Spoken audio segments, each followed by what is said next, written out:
আসসালামুআলাইকুম দর্শক, আমার আজকের আয়োজন হচ্ছে ঝালমুড়ি।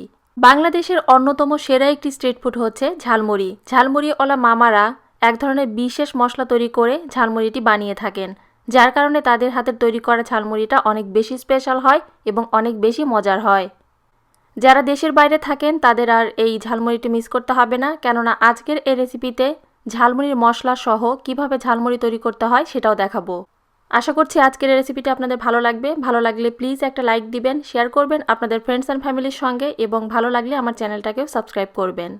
ঝালমুড়ির মশলা তৈরি করে নেওয়ার জন্য প্রথমে গুঁড়ো মশলাটা একটু রেডি করে নিচ্ছি। এখানে একটা মিক্সিং বোল নিয়েছি, দিয়ে দিলাম হাফ টিস্পুনের মতো মরিচের গুঁড়ো। আর মরিচের গুঁড়োটা এখানে বুঝে দিতে হবে, যেহেতু ঝালমুড়ি তৈরিতে আমরা কাঁচামরিচটা ইউজ করব। দিয়ে দিলাম 1 টেবিল স্পুনের মতো হলুদ গুঁড়ো এবং 1 টিস্পুনের মতো জিরা গুঁড়ো, 1 টিস্পুনের মতো ধনিয়া গুঁড়ো। এখন সামান্য পরিমাণ পানি দিয়ে মশলাটাকে একটু ভালোভাবে মিশিয়ে নিচ্ছি। এই মশলাটা ছাড়াও ঝালমুড়ি তৈরিতে আমি আরও কিছু মশলা এখানে ইউজ করব, সেগুলো স্টেপ বাই স্টেপ আপনাদেরকে দেখিয়ে দিব। গুঁড়ো মশলাটাকে পানির সঙ্গে একটু ভালোভাবে মিশিয়ে নিয়েছি, এখন এটাকে সাইডে রেখে দিব। এরপর এই মশলাটা দিয়ে ঝালমুড়ির মশলাটা বানিয়ে নিব। চুলাটা অন করে এখানে একটা প্যান নিয়েছি, দিয়ে দিচ্ছি 1 কাপের মতো সয়াবিন তেল। যেহেতু মশলাটা তেলের নিচে ডুবে থাকবে, সেক্ষেত্রে এখানে তেলের পরিমাণটা একটু বেশি দিতে হবে। দিয়ে দিচ্ছি 3 টেবিল স্পুনের মতো সরিষার তেল। আপনারা চাইলে এটা পুরোটা সরিষার তেল দিয়েও তৈরি করতে পারেন, আবার চাইলে অর্ধেকটা এখানে সয়াবিন তেল এবং অর্ধেক পরিমাণ সরিষার তেল দিয়েও তৈরি করতে পারেন। তো যেভাবেই তৈরি করেন না কেন, চেষ্টা করবেন ঝালমুড়ির এই মশলাটা তৈরি করতে সামান্য পরিমাণ হলেও সরিষার তেলটা অ্যাড করে দিতে। এতে করে এই মশলাটা তৈরি করার পর সরিষার তেলের যে একটা ঝাঁঝালো ফ্লেভার আছে সেটা খুব সুন্দরভাবে বের হবে। এখন এই তেলটাকে হালকাভাবে একটু গরম করে নিব। তেলটা যখন গরম হয়ে যাবে তখন আমি দিয়ে দিব এখানে পেঁয়াজের পেস্ট, আর এখানে পেঁয়াজের পেস্ট আছে হাফ কাপের মতো। প্রায় 1.5 টিস্পুনের মতো এখানে দিয়ে দিচ্ছি আদা এবং রসুনের পেস্ট। মিডিয়াম লো আঁচে এখন এই পেস্টটাকে হালকাভাবে একটু ভেজে নিব। এতে করে আদা রসুন এবং পেঁয়াজের যে কাঁচা একটা গন্ধ আছে সেটা চলে যাবে। আদা রসুনের পেস্টটাকে একটু ভালোভাবে ভেজে নেওয়ার পর আমি যে গুঁড়ো মশলাটা পানির সঙ্গে একটু মেখে রেখেছিলাম সেই মশলাটা এখন দিয়ে দিলাম। সামান্য পরিমাণ পানি এখানে দিতে হবে যেন মশলাটা পুড়ে না যায়। একটা স্প্যাচুলা দিয়ে ভালোভাবে একটু মিশিয়ে নিচ্ছি। সবগুলো মশলা ভালোভাবে মেশানোর পর ঢাকনা দিয়ে ঢেকে চুলার আঁচটা মিডিয়াম থেকে কমিয়ে এটাকে এখন কিছুক্ষণ আমি জাল করে নিব। মোট কথা এখানে ঢাকনা দিয়ে ঢেকে মশলাটাকে ভালোভাবে কষিয়ে নিতে হবে। যেহেতু মশলা কষাতে এখানে সামান্য পরিমাণ পানি ইউজ করা হয়েছে, সেক্ষেত্রে মশলাটাকে ভালোভাবে কষিয়ে যে পানিটা ইউজ করা হয়েছে সেটাকে টানিয়ে নিতে হবে। যদি এই মশলার ভেতরে বাড়তি কোনো পানি থাকে সেক্ষেত্রে এই মশলাটা আর বেশি দিনের জন্য রাখা যাবে না, নষ্ট হয়ে যাবে। তো সেদিকেও একটু খেয়াল রাখতে হবে।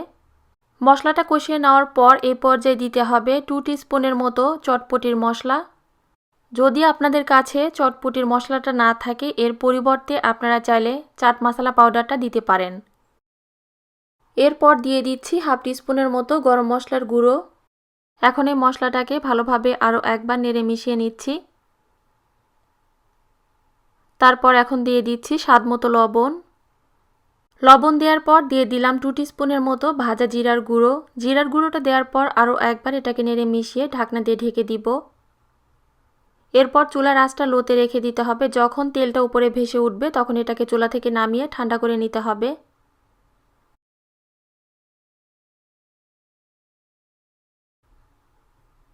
ঝালমুড়ির মশলাটা আমার তৈরি করা হয়ে গিয়েছে, এখন এটাকে চুলা থেকে নামিয়ে আমি ঠান্ডা করে নিব। মশলাটাকে ঠান্ডা করে নেওয়ার পর এ ধরনের কৌটায় ঢেলে নিয়েছি। আপনাদেরকে একটু তুলে দেখাচ্ছি। দেখুন মশলাটা তেলের নিচে ডুবে আছে এবং ওপরে তেলটা ভেসে আছে। এভাবে মশলাটা তৈরি করার পর ঠান্ডা করে কোনো এয়ারটাইট বক্সে ভরে এটাকে আপনারা ফ্রিজে যদি রাখতে চান সেক্ষেত্রে 1.5 মাসের মতো ভালো থাকবে, আর যদি বাইরে রাখতে চান সেক্ষেত্রে প্রায় 1 মাসের মতো এটা ভালো থাকবে।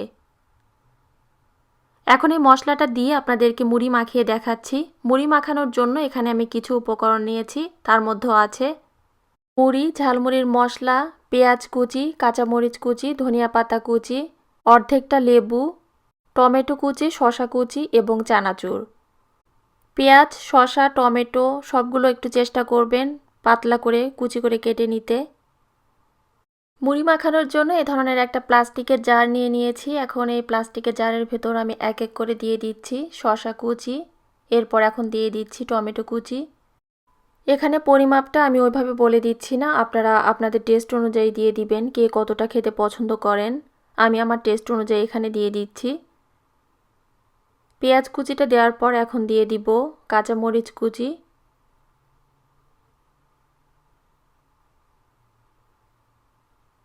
ধনিয়া পাতা কুচি,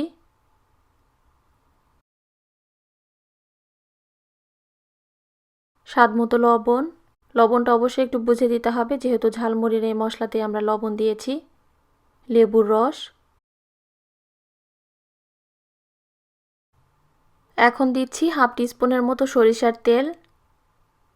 সরিষার তেলটা দেওয়ার পর এখন আমি দিয়ে দিচ্ছি ঝালমুড়ির প্রধান যে মশলাটা সেটা। আর ঝালমুড়ির এই মশলাটা এখন আমি দিয়ে দিব প্রায় 3 টিস্পুনের মতো।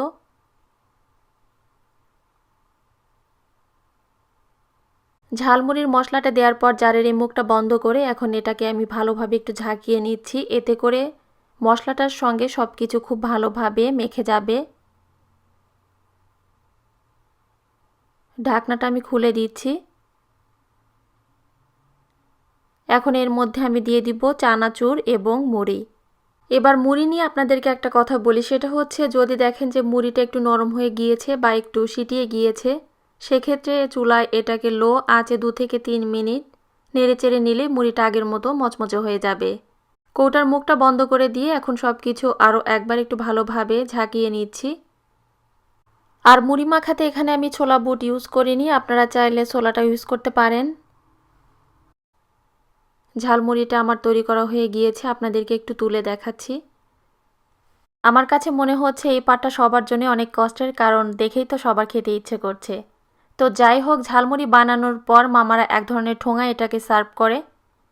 আমার কাছে ওই ধরনের কোনো ঠোঙা ছিল না, আমি যেমনটা বানাতে পেরেছি সেই ঠোঙাতেই মুড়িটা একটু সার্ভ করছি।